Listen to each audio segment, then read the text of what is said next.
Donc pour cette table ronde, on va prendre un grand bol d'oxygène et de nature avec quatre femmes magnifiques qui ont des histoires absolument merveilleuses à nous raconter sur leur lien avec cette nature qui nous habille, qui nous nourrit, mais qui nous soigne aussi. Alors, moi, je suis Catherine Doriac, donc éco-journaliste, rédactrice en chef aux impacts de la revue You Make, dont le dernier numéro, justement, parlait du végétal. Et je suis aussi présidente de Fashion Révolution France, l'ONG qui appelle les citoyens à militer pour une mode apaisée, puisqu'on parle de mode avec les Fashion Green Days. Une mode apaisée parce que, évidemment, dans le monde entier, les gens qui travaillent pour nous, 80% de femmes, sont souvent traités, et on l'a vu avec la crise sanitaire, comme des esclaves modernes. Et c'est malheureusement ce qui jonche les sols des ateliers de couture dans le monde entier, notamment en Asie. Donc aujourd'hui, je vais vous présenter Claire Poirier, Laure Noila, Pascal Derme, Olivia Allez, Hélène Paysanne. J'aimerais vous donner la parole 2 minutes pour que vous présentiez brièvement. Donc Olivia, si tu veux commencer, puisque la nature nous nourrit et nous habille, raconte-nous ton action dans ce domaine. ok, ça y est, j'entends bien. Si je me présente, c'est ça? Oui, est-ce que tu peux te présenter? Pardon. Alors oui, donc moi je suis Olivia Bertrand, la cofondatrice du projet Laine Paysanne.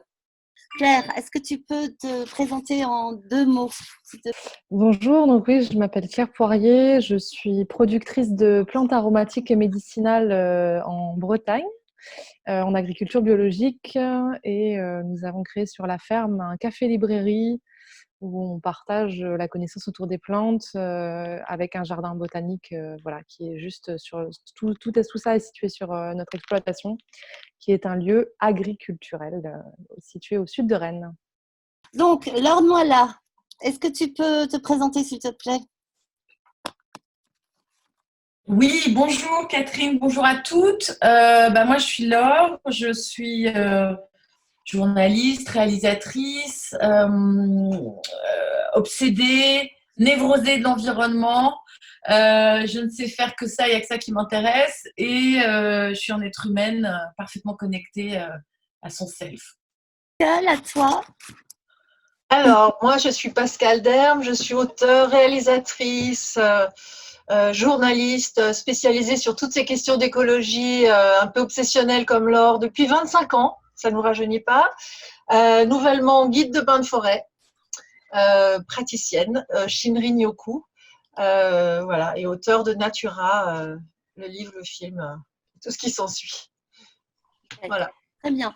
Donc, nous allons commencer par la nature qui nous habille et qui, évidemment, nous nourrit aussi avec Olivia.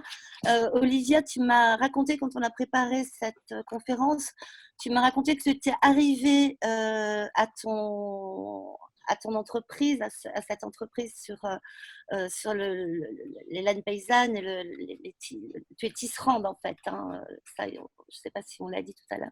Et tu étais arrivée ici par les plantes et les teintures végétales. Oui, c'est ça. Est-ce que tu peux nous raconter ce chemin?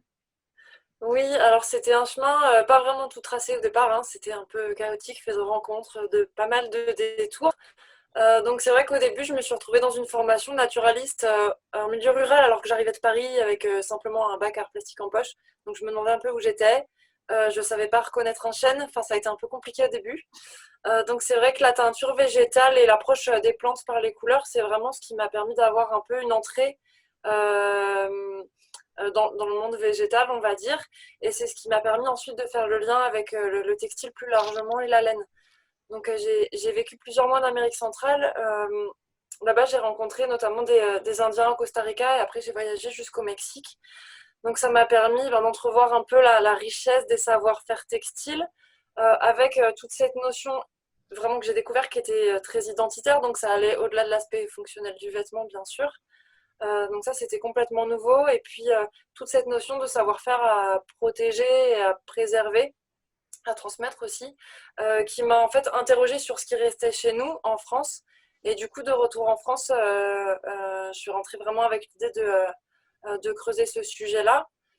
Et quand je suis arrivée en Ariège, je me suis rendu compte que, mais voilà, on était sur un département très pastoral, hein, on est dans les Pyrénées, avec de la laine qui pousse vraiment en abondance. Il y a une tradition donc pastorale qui est très vivante.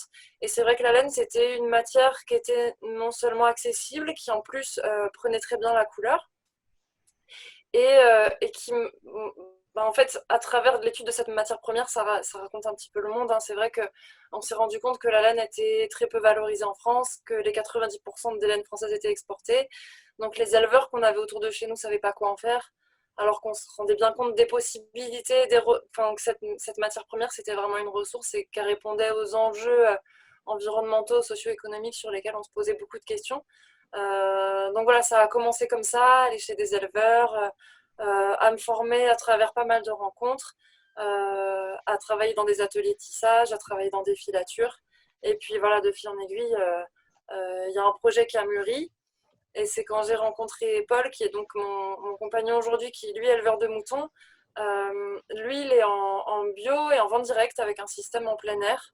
Donc c'est vrai que c'est une personne aussi qui avait très envie, qui était déjà très impliquée dans développer le local, développer de la cohérence avec une clientèle de proximité, etc. Et lui, il se posait beaucoup de questions sur l'avenir de sa laine, puisqu'elle partait comme ses voisins, en fait, toute la laine partait à l'étranger. Pour lui, c'était pas du tout satisfaisant, et donc on a commencé en 2015 à monter un petit projet expérimental de tri de laine collectif, donc avec des premiers bénévoles, des gens qui se sont formés. Voilà, il y a un noyau dur qui s'est constitué à partir de là. Et donc, vous remontez en fait la filière laine dans le sud de la France. Tout à fait. Alors en fait, il y a beaucoup, beaucoup de dynamiques qui se développent un petit peu partout en France. Donc nous, on fait partie du réseau assez actif sur les Pyrénées. Euh, donc c'est vrai qu'on parle de filière laine en général, mais on recrée une petite filière laine à notre échelle, parce qu'on travaille avec plusieurs sous-traitants en local, vraiment depuis les élevages jusqu'au produit fini, jusqu'à la commercialisation. Ce qu'on dit, c'est qu'on contribue à reconstruire la filière laine française plus largement, en complémentarité avec tous ces petits projets. Voilà. Avec ce projet de laine paysanne dont on reparlera tout à l'heure à propos de la crise sanitaire et de comment vous l'avez vécu. Je vais donner la parole à Claire. Alors Claire, moi j'aimerais bien que tu nous racontes ton histoire de plantes bio et d'herboristerie. Enfin, je ne sais pas si c'est exactement de l'herboristerie. Tu m'as parlé aussi de travail avec les restaurants, les restaurateurs, les chefs. Oui, bah nous, on a fait le choix, donc on s'est installé il y a 9 ans maintenant. On a fait le choix de l'agriculture biologique, ça c'était évident. Le choix des plantes aromatiques et médicinales, c'était plus original, même si maintenant le métier de paysan herboriste commence à être visible et on l'espère un jour sera reconnu juridiquement. Du coup, notre chemin à nous, c'était vraiment celui du goût. On n'écarte pas les propriétés médicinales des plantes parce que les plantes nous font du bien quoi qu'il arrive, mais on avait cet angle de se dire que ça pouvait être avant tout une démarche de plaisir, et on s'est adressé du coup à des restaurateurs. Donc nous, on travaille avec le monde de la gastronomie, avec des épiceries fines, avec un grand nombre de chefs étoilés. Parce qu'on travaille les plantes, à la fois on sélectionne des variétés pour leurs propriétés organoleptiques, on va choisir les stades de récolte en fonction de leur goût en tout cas celui qu'on estime être le meilleur, et pas forcément de leur maximum de propriétés médicinales thérapeutiques. Donc voilà, on va faire des arbitrages qui font qu'à partir d'une même matière première et d'un même terrain de jeu, on va plutôt nous travailler sur le volet sensoriel et gustatif. Et on propose de la médiation aussi au grand public et aux professionnels de la salle, par exemple, aux sommeliers, pour découvrir le spectre aromatique des plantes, parce qu'en fait, il y a dans la nature tout un tas de goûts qui sont à notre disposition et qu'en fait, la plupart des gens ne connaissent pas. Donc l'idée, c'est de faire de la découverte et de donner des méthodologies d'assemblage et de transformation pour faire des sirops, voilà, pour pouvoir extraire ces saveurs et pour pouvoir les utiliser et en profiter. Et donc on partage autour de ce savoir-faire sur le spectre aromatique du végétal. D'accord, tu m'as parlé aussi dans vos techniques de production des cycles lunaires. Est-ce que vous travaillez en biodynamie? Alors, on n'est pas labellisé Déméter parce que c'est pas encore le chemin, c'est pas encore le chemin qu'on fait. Mais oui, on se forme depuis longtemps à la biodynamie et en tout cas, on fait intervenir un certain nombre de ces préceptes dans nos méthodes culturales. Et enfin, en fait, c'est beaucoup plus global que ça, c'est-à-dire qu'on considère la ferme comme un écosystème, qu'on avance avec nos plantes plutôt comme des alliés que comme on agirait avec des plantes qui seraient à notre service. C'est-à-dire que, ben, par exemple, nous, on travaille avec le cycle des saisons, ça c'est très important, on n'a pas de système d'irrigation. Enfin là, on a mis un forage cette année, 9 ans après notre installation, parce qu'on est obligé de s'adapter au changement climatique, mais c'est vraiment pour éviter de perdre des plants. Mais on n'est pas en système d'arrosage systématique. En fait, ce qu'il faut comprendre, c'est ce qui donne le goût à une plante, c'est les huiles essentielles qu'elle va produire pour se protéger du vent et du soleil. C'est un corps gras que la plante met à la surface pour éviter l'évaporation. Donc, pour qu'une plante ait du goût, nécessairement, il faut qu'elle soit exposée aux éléments, il faut qu'elle soit la traduction d'un terroir. Ça veut dire qu'on ne travaille pas sous serre, on travaille exclusivement en plein champ, on travaille en variété botanique et pas en variété horticole. Ce que ça veut dire, c'est qu'on utilise les plantes telles qu'on peut les trouver dans la nature et pas telles qu'on les pousse ou sélectionne abusivement pour qu'elles aient des grosses fleurs ou pour qu'elles donnent plus de quantité de feuilles, etc. On travaille vraiment avec des plantes qui sont elles-mêmes résilientes et adaptées, et on les adapte à notre terroir, mais tranquillement. Et donc, on a des plantes qui sont en fait le révélateur à la fois de notre sol, de notre sous-sol, mais aussi des conditions climatiques de l'année, du stade de récolte auquel on va choisir de les récolter. Et en fait, on va faire intervenir effectivement tous les éléments, c'est-à-dire que dans ce cadre-là, on est effectivement attentif au cycle lunaire. Donc, pour ceux qui connaissent un petit peu le principe, on respecte le calendrier de Maria Thun, donc qui est un calendrier qui est issu des expérimentations du mouvement de la culture biodynamique, ou le calendrier lunaire, voilà, pour les jardiniers en fait. Ça veut dire qu'il y a des jours feuilles, il y a des jours fleurs, il y a des jours racines, il y a des jours fruits. Donc il y a des jours où on va récolter, d'autres où on va plutôt semer, d'autres où on va plutôt... Mais on va toujours être attentif à ça parce qu'on considère que le végétal et nous-mêmes en tant que paysans, on est partie prenante d'un système beaucoup plus global. On fait partie du vivant, oui, bien sûr. Voilà, notre intervention, c'est d'être respectueux de ce cadre et d'accompagner ce système et pas d'intervenir trop brutalement et donc voilà, de travailler en intention et en attention à ce tout.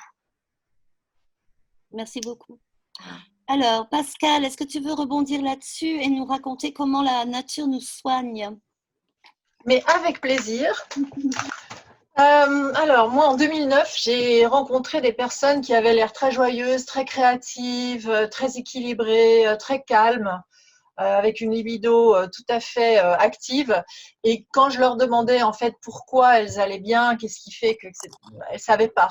Donc, pendant 10 ans, j'ai essayé d'aller chercher aux quatre coins du monde et 2 ans pour le film Natura, des scientifiques qui avaient étudié en fait justement pourquoi la nature nous soigne, nous rend plus heureux, nous fait du bien.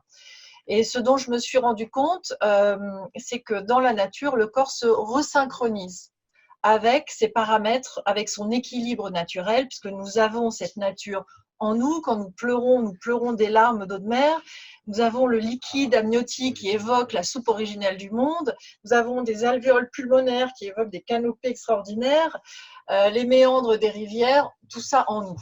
Donc il y a une osmose et une symbiose, mais plus que ça, une analogie aussi entre la nature extérieure et notre nature à nous. Mais il y a aussi des éléments scientifiques que j'ai découverts qui montrent que, pour faire court, la nature régule nos paramètres de circulation, de fonctionnement cérébral. La nature du cœur régule le cortisol, tout le système nerveux parasympathique, là j'en reparlais à l'instant avec des scientifiques puisque je vais travailler maintenant sur l'eau, régule donc tout le système nerveux autonome, donc qui détermine l'équilibre intérieur, donc notre santé globale, hein, physique, émotionnelle, je dirais même spirituelle et sociale aussi. La nature dans les villes réduit, les quartiers les plus arborés réduit la criminalité, l'agressivité, améliore les liens humains. Donc il y a cette dimension sociale, de santé sociale aussi qui est importante. Voilà, est-ce que j'ai répondu à ta question? Je peux continuer longtemps, mais en gros, voilà, il y a un effet physique, physiologique par devers nous, donc inconscient, dont témoignent les variations du système nerveux parasympathique. Il y a un aspect psychologique, de restauration mentale, de lutte contre le stress, de calme, c'est très important, de créativité aussi. Ça, c'est démontré par des tests d'intelligence, d'exécution, etc. Et il y a un aspect aussi émotionnel très puissant de régulation des émotions, de signes de confiance en soi, en l'autre, d'optimisme, de bonheur, et un niveau hormonal aussi qui me paraissait intéressant, de sécrétion de la sérotonine et de calme de l'amygdale, c'est-à-dire la peur, le centre, la fuite, tout ce qui fait qu'on se bat ou on... Alors Laure, toi tu viens de faire paraître un livre qui s'appelle Comment rester écolo sans finir dépressif. Ah bah Laure s'en va. Voilà, dépressif. Alors quels ont été, quel est l'apport de la nature, toi, dans ta résilience? Et qu'est-ce que tu nous racontes dans ce livre, qui est très drôle au passage? Enfin, drôle. Alors, je suis contente. Merci pour le compliment, enfin en tout cas, voilà. Oui, non, consacré à la nature, où je cite d'ailleurs abondamment les travaux de Pascal. D'ailleurs, j'avais une question un peu pour Pascal, c'est qu'on nous dit, mais tu répondras après, on nous dit que Descola, etc., nous dit qu'il n'y a pas de nature, en fait. Il faut qu'on arrête avec ce mot nature, finalement, parce que c'est vraiment un truc qui nous permet de nous dissocier en tant qu'être humain, de dire il y a la nature et puis il y a nous. Et en fait, je deviens de plus en plus persuadée que ce mot qui n'existe pas chez les Indiens, les Amérindiens, les Jivaros, etc., on devrait en trouver un autre ou ne pas en trouver, ou je ne sais pas comment. Voilà. Alors, évidemment, on peut tous expérimenter les bienfaits de la nature. Il suffit de passer 15 minutes en forêt pour le ressentir, en fait, si on est un peu attentif à ce qui se passe en nous, à nos tourments intérieurs, à notre agitation permanente. Passer 15, 20 minutes, 1 heure dans un environnement naturel fait du bien. D'ailleurs, moi, je vis à côté d'une forêt, et il faut que j'arrête de dire que c'est une forêt, une super forêt. Il faut que je dise que c'est un environnement forestier, parce que les hommes ont pas mal transformé cet espace. Et on voit qu'en plus, fait autant de bien qu'elle me fait terriblement mal. Parce que cette forêt qui est à côté, on a décimé 40 hectares, on les a coupés parce que les épicéas étaient atteints de scolite, un insecte xylophage qui, à cause du réchauffement climatique, se reproduit 3 fois plus dans l'année qu'à l'ordinaire. Et donc, du coup, les larves viennent grignoter un peu le corps de l'arbre. Cette partie très nourricière, je ne sais plus comment ça s'appelle, c'est pas le tronc, c'est le coïdium, un truc comme ça, je ne sais plus. Bref, voilà, et je suis à la fois dévastée par... on est dans un paradoxe super étrange.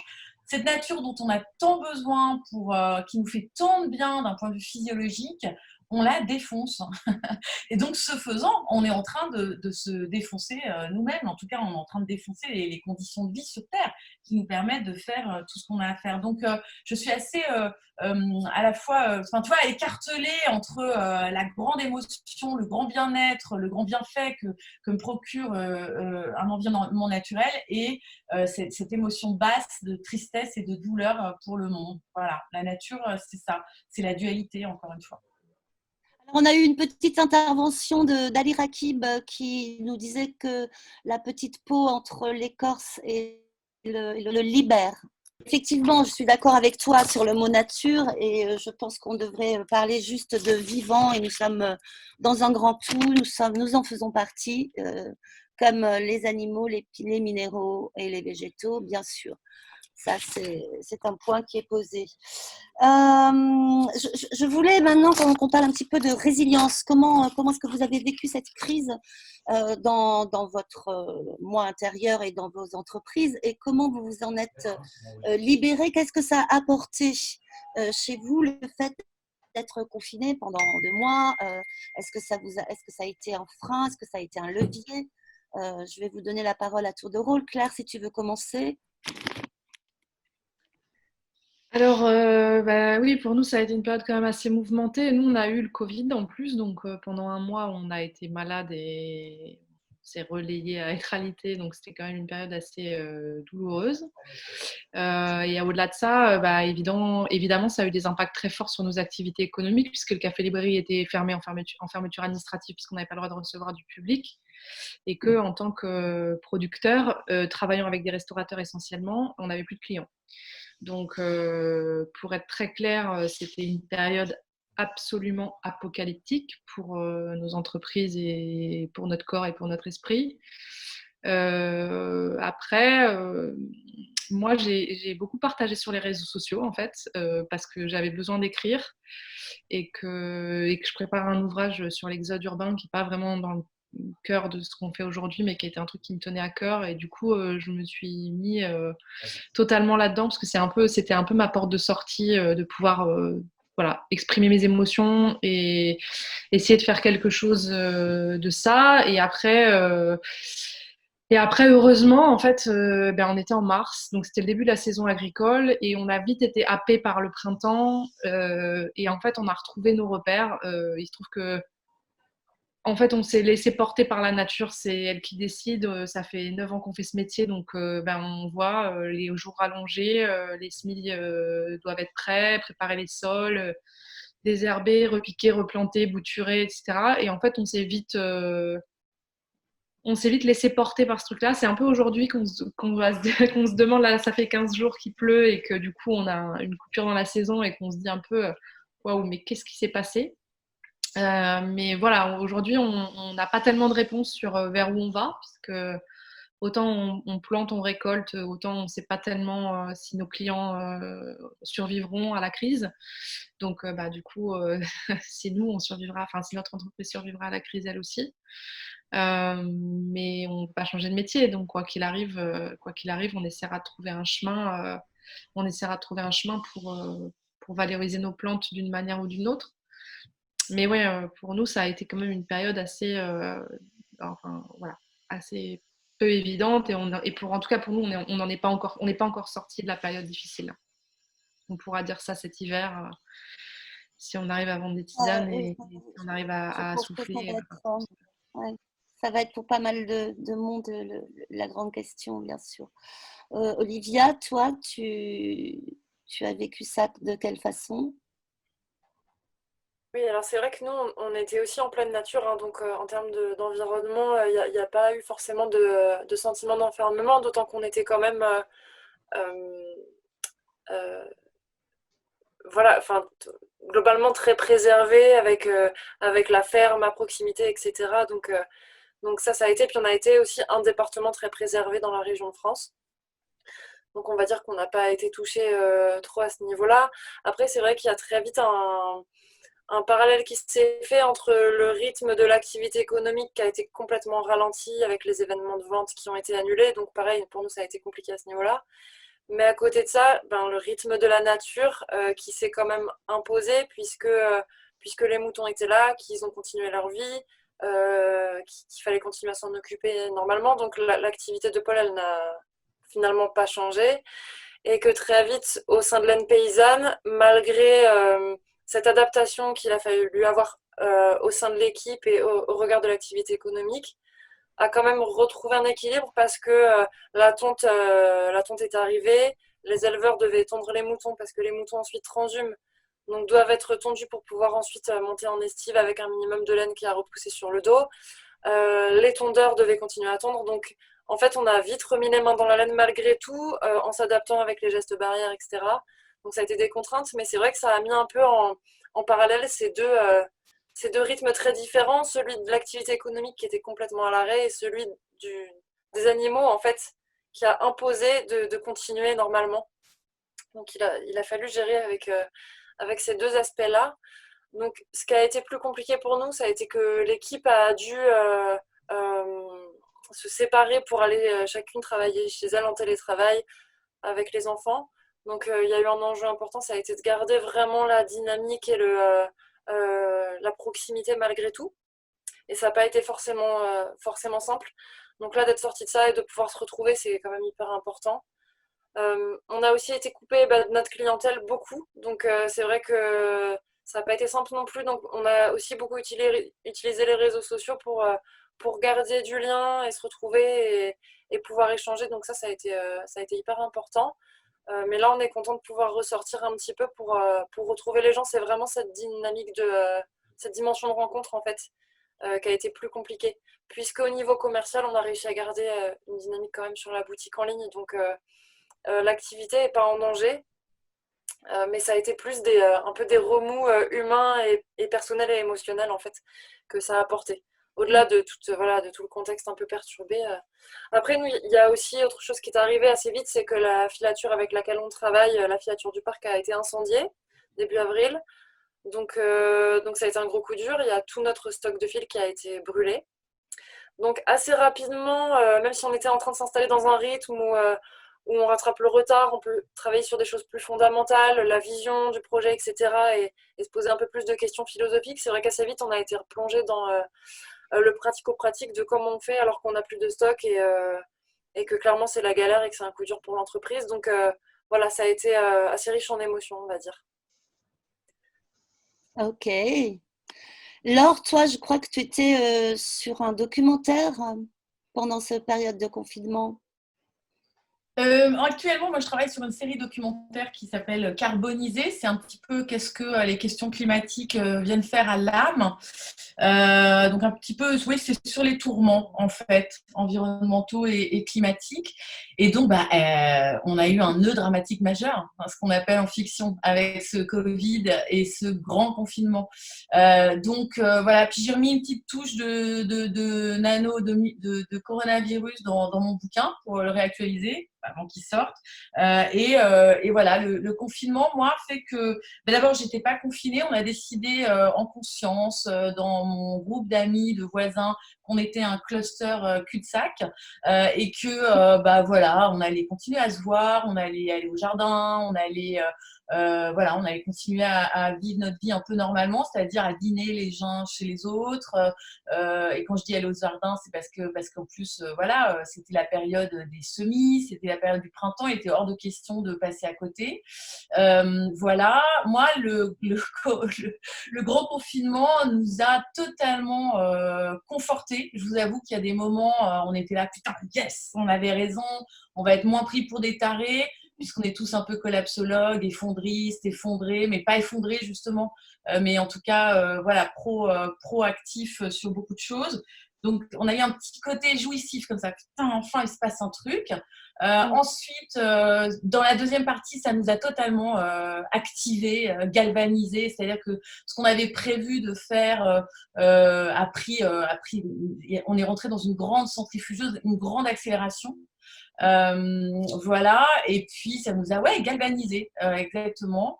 Moi j'en profite pour dire à Claire que j'adore, j'ai très envie de recevoir ton bouquin là sur l'exode urbain, parce que mon prochain bouquin ça va être un truc autour de la grande bifurcation, tu vois, et effectivement je pense que maintenant il faut qu'on se respatialise, enfin qu'on relocalise nos pensées en plus de relocaliser nos vies, et que quand on investit des territoires, tu vois, moi maintenant je ne peux plus penser que 150 km², quoi. Je mets les grands enjeux globaux maintenant dans mes 150 km², dans mon asso local, dans les projets qu'on a. On sait très bien que beaucoup de choses sont foutues, que ça va être très, très, très, très dur, mais on fait quand même, parce que l'action délivre de la mort. Donc, je suis très intéressée par lire ton bouquin. J'ai vu ton interview qui circulait là, sur Facebook juste après. Je trouvais ça assez lumineux. Voilà, et je suis très contente aussi de voir Olivia, parce qu'Olivia, figure-toi que dans notre groupe, il y a une nana qui s'est mise, enfin, qui a été guidée et qui maintenant file la laine. Donc, elle est allée récupérer les toisons des moutons. Enfin, effectivement, là, j'ai appris que les laines partaient à l'étranger, etc., qu'il n'y avait plus de filière locale dans le coin, ni rien. Ça y est, elle est partie bille en tête. Elle dit qu'elle est guidée. Elle s'est acheté 3 rouets. Elle s'est vas-y, ça file, ça file, ça file. Elle va nous donner des cours, prendre une boutique dans le coin. Enfin, voilà, donc c'est parti galvanisé. Voilà, donc je sais pas comment vous dire. Moi, ce confinement, c'est plus que du plus. Voilà. Et puis alors, en plus, on a chopé le Covid, mais en mode ultra mineur, donc on s'en fout. Maintenant, on est immunisé. Il peut revenir. Je pense que c'est plutôt le capite 20 qu'il faudrait qu'on démonte plutôt que s'inquiéter du Covid-19. Merci beaucoup. Pascal, toi, pendant ce confinement, tu as eu un diplôme, je crois. Tu pratiques les bains de forêt avec des groupes désormais. Voilà, alors moi pendant le confinement, j'étais privée de nature. Alors je me suis privée délibérément, mais j'étais quand même privée de nature et pour connaître un peu Catherine et Laure, elles savent à quel point ça m'a rendue barge. Mais j'étais contrainte. Mais voilà, j'ai eu une approche de nature de proximité, de nature de balcon, de nature en fractale, hein, une pétale de rose pour toutes les roses du monde. J'ai été dans la profondeur au lieu de dans l'espace. Donc, je me suis attachée aux micro-détails, aux micro-bourgeons. Je les ai vus pousser sur le balcon.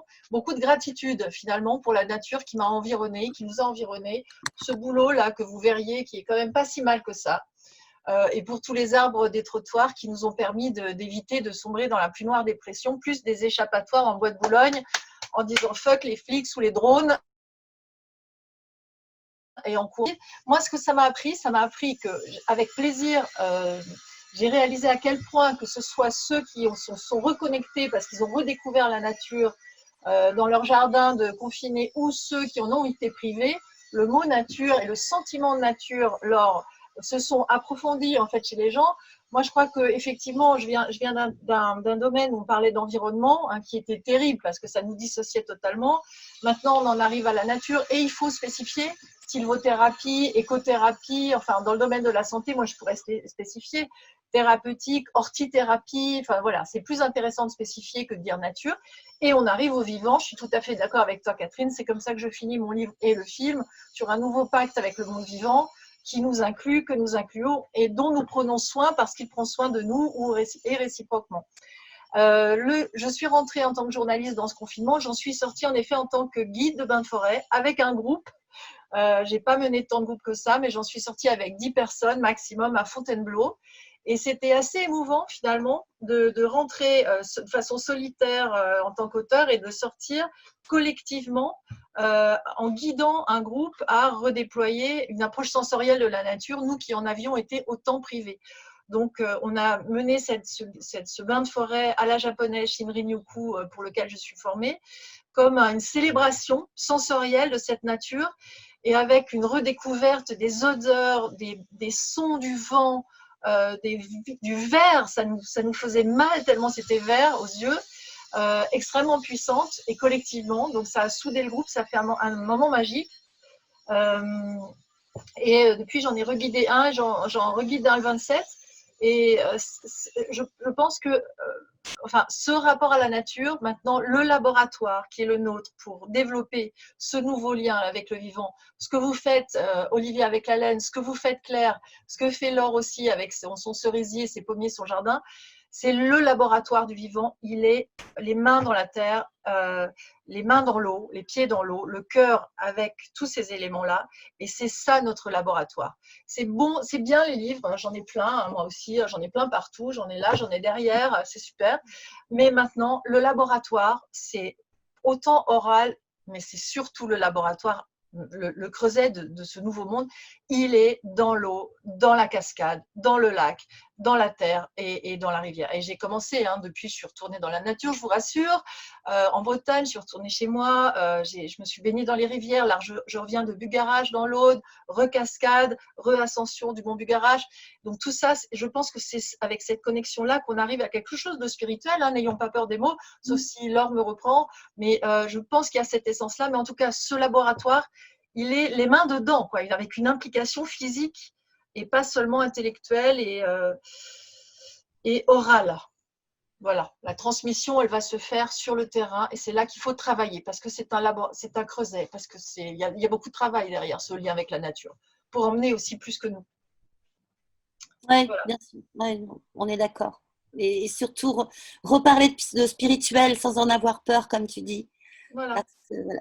Pour remontrer, tu vois, montrer pour moi de la lumière à travers une cascade, ça invite sans injonction. C'est pas possible d'avoir une approche spirituelle avec des injonctions. On a vu tous les dégâts que ça cause de toute façon. Si vous avez des questions, n'hésitez pas à les poser. Finalement, il y a une question. Quelqu'un demande qu'est-ce que le capite 20 ? Le capite 20, c'est le capitalisme de 2020, c'est-à-dire, voilà, c'est même pas moi qui parle du capite 20, on va dire que c'est un petit peu Glenn Albrecht, par exemple, le fondateur du terme de solastalgie, mais également auteur d'un livre qui s'appelle Les émotions de la Terre, les émotions qu'il appelle les émotions psychothérapiques, c'est-à-dire les émotions liées à tout ce qui se passe dans les questions environnementales. Il parle de terrafurie, etc. Et il dit qu'en fait, le Covid, c'est un micro-organisme qui a mis à terre un méga poison qui est le capitalisme 20 pendant un temps, pendant 3 mois seulement, le capite 20. Voilà, c'était Covid-19, capite 20, capitalisme 20 de 2020. Quoi. Donc, le Covid a donc décapité le capite 20. Non, pendant 3 mois. Excuse-moi, Air France vient de se cogner à 15 milliards d'euros pour nous faire un avion vert. La filière automobile va devenir électrique. Alléluia. Les emplois sont sauvés. La consommation peut reprendre. On nous enjoint à sortir notre épargne forcée de 60 milliards d'euros pour vite aller consommer, notamment des fringues qu'on jettera dans 3 mois. Bref, je pense qu'on s'est arrêté 3 mois. C'est tout. 3 mois et 1 jour, mais pas plus. Mais c'est pas le sujet. On va passer à autre chose parce que je vais m'énerver sinon. Je regarde ma montre, on a encore 5 minutes. Je voulais rebondir un petit peu sur cette idée de sororité qui était évoquée à la table ronde précédente par les intervenantes qui disaient toutes que on a besoin de se retrouver entre femmes, que ça nous renforce, que ça nous fait du bien. Et dans ton livre, Laure, j'ai trouvé une citation du livre de Pascal. Et je me suis dit, mais voilà, c'est exactement ça. Alors, qu'est-ce qu'elle dit, cette citation ? Elle dit, du livre Sœurs en écologie de Pascal Derme. Donc, quand les femmes engagées en faveur du vivant s'investissent, chacune dans leur contexte historique et socio-économique, elles représentent des formes d'espoir et des forces d'espoir surtout, non seulement pour ce qu'elles font, mais pour ce qu'elles sont, des résistantes, des contestataires, des porteuses d'alternatives au système dominant. De cette mise en mouvement émane un puissant sentiment que je nomme sororité écologique, un appel ressenti entre sœurs de cœur, désireuses de préserver la terre, maison et la vie, une solidarité active par-delà nature et culture. Bon. Je ne savais pas que Laure avait cité Sœurs en écologie déjà, donc merci. Ça boucle. Donc ça veut dire que tu n'as pas lu mon bouquin, donc déjà ça ne va pas. Je ne m'en suis pas cachée, Laure, mais je t'assure que je vais le lire. Mais c'est vrai que je ne savais pas. Merci. Mais en fait, tu sais que moi, ça m'avait échappé une grande partie de ma vie, la question de la sororité. Enfin, je ne sais pas vous, les filles, mais moi, je suis un peu passée à côté à force de vouloir lutter contre la bombe atomique, les centrales nucléaires et la pollution au glyphosate. Il y a un truc qui m'avait échappé, c'est à quel point on était toutes filles, même moi qui ne suis pas mère, sœur, tante, héritière de ces sorcières et de ce féminicide du XIVe siècle, et que ça nous donne une espèce de… C'est empouvoirant de penser comme ça et de voir qu'on est une force à part entière, quasi tellurique, quoi, nous les femmes. Et je suis absolument renversée par cette découverte. Et voilà. Et je pense que nous sommes aussi la métaphore de ce qu'on fait à la nature. On est à la fois exploité, violé, maltraité, et se désincarcérer de ce que le capitalisme, encore une fois, et le patriarcat font à la nature. C'est aussi se désincarcérer de notre situation de victime en tant que femme, bien souvent, alors qu'en fait, c'est nous les méta power women. Oui, bravo. Alors, on a une petite question d'Ariel Lévy qui nous demande en quoi l'appel de la nature doit nous guider pour une mode plus durable, innovante et humaine. Qui veut répondre? Quel est votre rapport aux vêtements d'ailleurs? Claire, par exemple. Alors, très vite. Mon rapport aux vêtements, il a bien changé depuis que j'ai cette vie, c'est-à-dire qu'il est beaucoup plus utilitariste. Évidemment, je passe 80% de mon temps en vêtements de travail. D'ailleurs, ce matin, j'ai fait de la débroussailleuse, donc je me suis quand même changée pour l'occasion, pour vous cet après-midi, parce que je me suis dit que je ne pouvais pas être en tenue de débroussailleuse pour faire les Fashion Green Days. Mais oui, évidemment, en fait, je pense qu'il y a même un rapport global à la consommation, parce que la mode est un des aspects de la consommation, parce qu'on parle toujours des besoins essentiels à l'alimentation, se loger, mais enfin s'habiller, ça fait partie quand même des besoins essentiels, c'est-à-dire que quand même très peu de gens qui vivent tout nus, et libre à eux, je leur souhaite grand bonheur, mais en fait quand même, enfin moi j'ai froid, hein, et puis quand même avec la débroussailleuse par exemple, ce serait pas très safe. Donc en fait s'habiller est un besoin, ça veut dire que la mode qui est vécue souvent, ou en tout cas positionnée, regardée comme quelque chose de superflu, pour moi ne l'est pas, mais la question c'est la manière dont on consomme la mode qui peut être ou ultra consumériste ou à l'inverse réellement utilitariste. Je pense qu'il y a toute une notion sur l'artisanat, sur le rôle des matières, sur la relation aux matières premières. Depuis que je suis paysanne, je fais d'autant plus attention aux matières premières. Évidemment, en fréquentant des salons bio, en fréquentant d'autres productrices, je rencontre des gens qui travaillent la laine, qui travaillent le coton, qui travaillent le lin, qui travaillent le chanvre. Et donc, évidemment, j'ai pas envie de m'habiller de la même manière que ce que je pouvais faire quand j'habitais en ville et que, en fait, je m'habillais en passant devant les magasins avec une injonction à être à la mode qui était tout à fait différente de celle que je peux vivre aujourd'hui, où voilà, je n'ai pas du tout le même rapport à la façon de m'habiller. Donc je pense que ça, c'est quelque chose d'important, c'est-à-dire se poser la question du besoin dans le rapport à la mode, c'est déjà une très bonne première étape.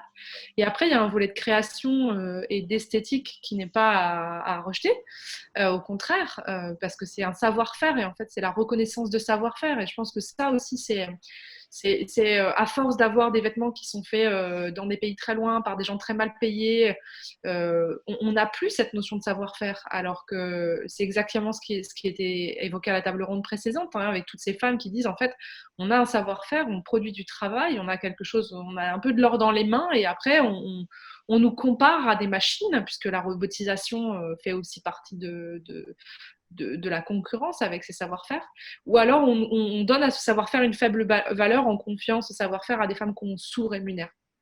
Alors qu'elles ont malgré tout un savoir-faire, hein. C'est juste qu'elles sont très mal payées pour le faire valoir. Donc la vraie question aujourd'hui, c'est le rapport qu'on a aux matières, c'est le rapport qu'on donne au savoir-faire et à la valeur du travail de celles et ceux qui l'investissent.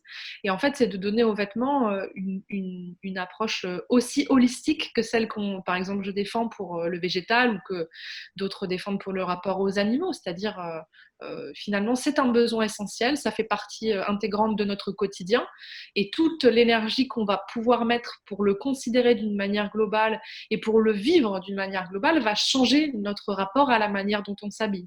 Et à chaque fois que je mets mes chaussettes que j'ai eues au Larzac, je sais que je sais ce que je fais, quoi. Je sais ce que je suis en train de faire et j'y pense et je peux pas ne pas mettre ces chaussettes sans y penser.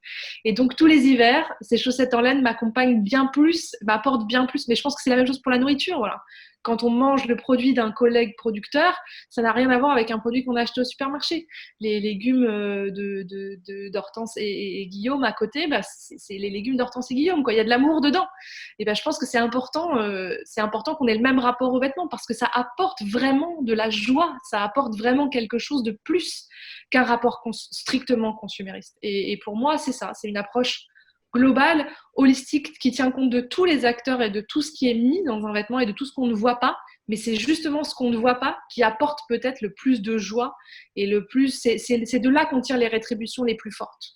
Je pense qu'on a encore un petit peu de temps devant nous.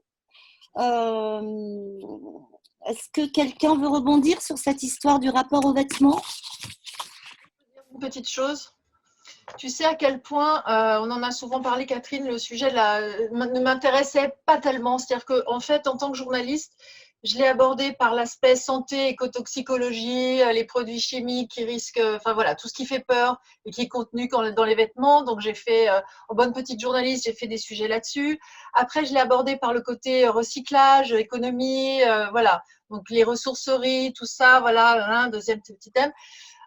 Aujourd'hui, je pense qu'on en arrive exactement à la conclusion de Claire, c'est-à-dire que dans un guide, dans un bain de forêt, par exemple, on voit la forêt, on sent la forêt, on entend la forêt, et à la fin, on goûte la forêt avec une tisane qui est la fin du rituel de bain de forêt. Eh bien, ce qui manque, c'est de porter la forêt, quasiment. Et si on peut, dans l'idée de ce que Claire vient d'énoncer, c'est-à-dire d'y mettre du sens, d'y mettre de l'amour et de s'incorporer en fait à cette nature. Donc si maintenant je ferais mes bains de forêt avec, je sais pas moi, du bois, des fibres de bois, c'est vrai que je pense qu'on aurait un plus, j'aurais moi-même un plus de guider un groupe de bains de forêt avec des éléments de feuilles, de lin, de chanvre, naturel. Et le deuxième élément que je voulais apporter, c'est qu'en revenant là de 4 jours dans la nature, vraiment dans l'Aude, en pays cathare, je n'avais qu'une envie, c'était porter des robes. Et ça revient des grandes robes avec du lin, avec des couleurs végétales, avec la beauté. Et en fait, ce rapport à la beauté que m'avait inspiré ces 4 jours dans la nature, cette nage dans les rivières, etc., ce besoin de beauté, eh bien, encore une fois, me le rapporter à Paris, me l'incorporer, j'aurais eu envie de robes en lin avec des très belles formes, des couleurs végétales, de cette beauté-là pour me parer, en fait, moi, et avoir cette dimension-là. Et voilà, bon, ben, j'ai pas ce genre de robe, malheureusement, mais ça ne saurait tarder. Mais voilà, donc c'est ce rapport aussi avec la beauté qu'inspire la nature, que pourrait m'inspirer, en tout cas, ce lien avec la nature pour me vêtir autrement. Pour les robes en lin, on en reparle après la conférence. Ça fait quand même partie des choses que Miranda Gray, je ne sais pas si vous connaissez cette autrice américaine qui a travaillé sur le cycle lunaire et sur qui est voilà, une des pionnières du rapport au cycle et à la lune pour les femmes, défend, elle défend qu'en fonction des cycles lunaires, on n'a pas les mêmes besoins. Elle explique notamment voilà, cette nécessité ou en tout cas ce bienfait de porter la féminité sur son corps et dans ses vêtements, d'accorder par exemple du temps de porter des jupes longues, de porter des vêtements amples quand on a ses règles pour éviter, pour calmer les douleurs, pour apaiser le corps, pour apaiser l'esprit, etc. Et elle intègre vraiment, on va dire la mode, en tout cas le vêtement, aux soins de soi, en tant aux soins à son corps, quoi, voilà, et à son corps, à son esprit, et une approche holistique. Elle intègre vraiment ce truc-là, et notamment, elle parle des jupes longues et tout ça, donc c'est assez amusant. Et attendez, ceci étant dit, je pose une petite précision, c'est qu'en fait, dans mon livre, je déconstruis absolument et radicalement et farouchement tout ce qui peut de loin ou de près ressembler à femme plus nature égale robe égale féminin. C'est-à-dire que j'approprie le féminin aussi aux hommes, je déconstruis femme égale nature pour arriver à une équation femme plus nature. Quand je parlais, et donc je précise, même si effectivement, je précise ça parce que je suis revenue à ce féminin et à ces robes, mais après toute une déconstruction de tout un tas de stéréotypes et de caricatures, parce que je crois que c'est important aussi de ne pas associer systématiquement le, le féminin aux grandes robes à fleurs. Et moi j'ai dit ça parce que je sais d'où je viens et par où je suis passée. Et je crois qu'il y a un moment donné, effectivement, aussi en fonction des cycles et des lieux où l'on vit, des vêtements qui nous protègent, du noir, du jeans, du cuir. À Paris, on ne se vêt pas pareil que peut-être ailleurs dans la nature, et aussi les vêtements aussi nous protègent d'une certaine façon. Mais voilà, non, je voulais juste apporter cette petite précision sur le féminin et les grandes robes. Et il nous reste 8 minutes. Catherine, il y a une question qui Oui, m'est posée dans le... c'est pour ça je voulais revenir aux questions. Une question pour Claire Poirier.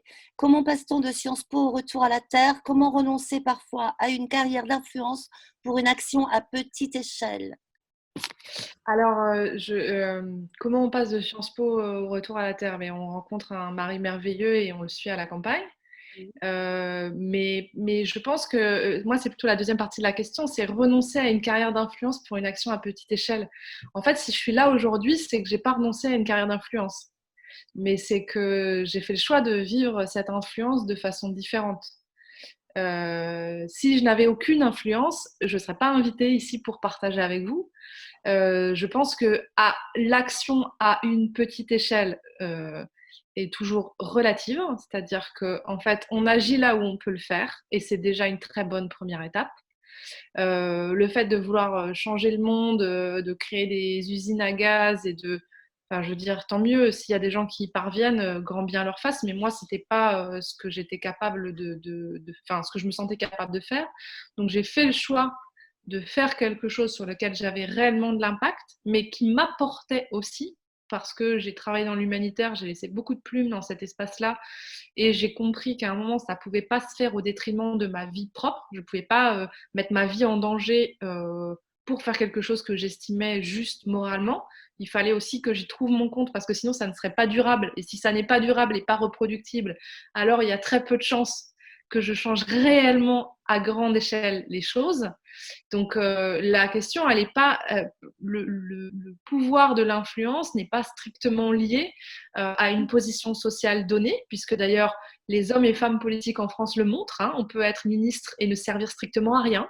On peut n'avoir aucune influence sur les choses, aucun pouvoir de changer les choses en ayant un poste estimé comme très important ou très légitime. Donc ça, c'est important de le signaler. Et en fait, à une petite échelle, on peut avoir beaucoup d'influence. Donc ça, c'est quand même quelque chose qui est important, parce que si on est efficient là où on est, si on est capable de porter sincèrement son message, on va avoir beaucoup d'influence. Et mon espoir, c'est de donner envie à d'autres de se lancer, de donner envie à d'autres porteurs de projets d'initier ce chemin. Et avec l'ouvrage que je sors bientôt, de donner à de nombreuses personnes l'envie de quitter la ville pour rejoindre la campagne et d'initier des projets qui reposent sur l'autonomie et l'entraide, et pas sur la consommation et la dépendance. Mais donc voilà, je pense que ça se passe tout à fait au-delà d'un cadre projection de ce qu'est la réussite. Est-ce que quelqu'un a un petit mot de la fin? Ouais, moi je pense, donc j'y suis, c'est-à-dire j'y suis localement, et je pense que mon cerveau ne peut plus penser au-delà de 150 km², je vous l'ai dit tout à l'heure, ce qui ne m'empêche pas de faire rentrer dans ces 150 km² énormément d'enjeux globaux auxquels on est tous confrontés. Moi, j'ai juste envie de vous citer la phrase de Goethe. Ça fait très intello, machin, mais en fait, Goethe, c'est quand même un chouette auteur, il n'y a pas à dire. Quoi que vous croyiez, quoi que vous fassiez, faites-le.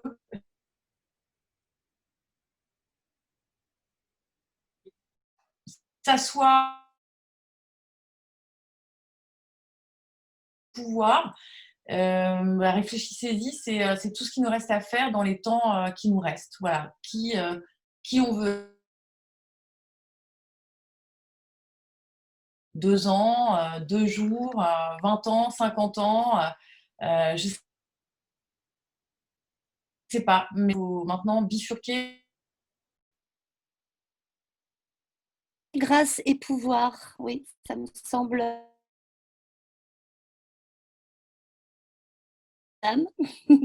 Au plaisir de vous voir bientôt, de vous lire surtout, et peut-être de vous réinviter dans une prochaine table ronde. On va rendre. Claire, je veux ton livre. On échange nos bouquins. Tu vas m'envoyer ton adresse et ça partira au service de presse. Il sort quand, Claire, ton livre? Donc, le livre sort le 25 août. En attendant, il y a un site internet qui s'appelle www.exodeurbain.fr où il est possible de s'inscrire et de laisser son adresse mail pour pouvoir recevoir le lien de la prévente qui aura lieu cet été. D'accord, très bien. Je peux faire une petite pub aussi, Catherine? Pardon? Je fais une petite pub aussi, Catherine. J'ai Oui, participé à un ouvrage collectif qui va sortir aux arènes, dont l'intégralité des droits sera reversée aux soignants, même si ça suffira largement pas, mais voilà, on voulait le faire. Et ça sort là, en ce moment, mi-juin, ça se trouve, il est sorti. Et voilà, avec un collectif d'auteurs, de Thomas d'Azembourg, à Guy Berdel-Marmol, à d'autres personnes, Philippe Guillemont et autres, sur ce que le Covid justement nous a appris, la vision qu'on peut avoir. Bon, moi j'ai mis beaucoup de temps avant de l'écrire, mais maintenant ça va, et ça s'appelle Bas les masques. Ah ben, Voilà. comme l'association de la table ronde précédente. Oui, à peu près, il y a un titre après, et moi j'écris sur la société du care et du prendre soin. Ok. Vers une société du care, ouais. Donc, tout le monde dans sa librairie préférée, petite librairie indépendante, évidemment.